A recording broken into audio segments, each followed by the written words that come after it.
Welcome to my channel, Serye Review PH. Ating himay-himiin ang mga exciting na mga eksena sa FPJ Batang Quiapo teleserye highlights.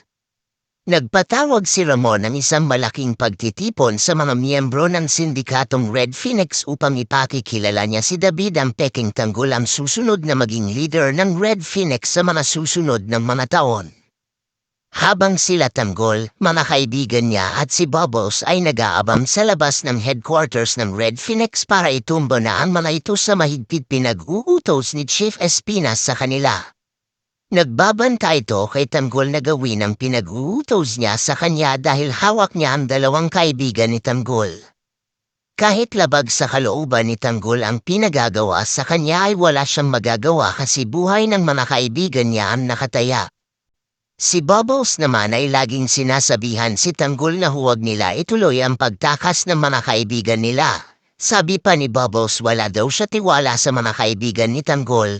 Pinagdidiinan ni Chief Espinas at may kasamang pagbabanta kay Tanggol na ayusin niya pinagagawa sa kanya na dapat sila Tanggol ang papatay sa Red Phoenix, isang malaking sindikato ng droga, bago sila maunahan ng mga pulis.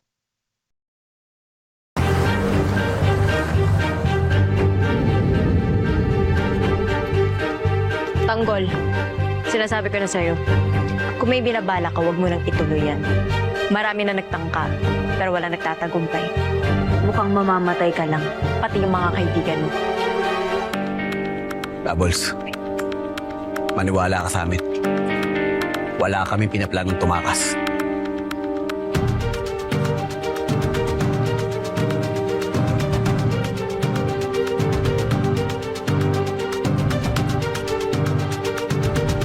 Tanggol, ano yan? Anong gagawin natin? Wala na tayong magagawa. Kung hindi sundin si Chief Espinas. Kung hindi, papatayin nila mga kaibigan natin. Ang ibig sabihin, papatay talaga tayo ng tao? Nandito na tayo. Mas ang importante, makaligtas tayo dito. At pagkatapos, saka tayo gagawa ng paraan para mailigtas natin si Owing sa aksidente.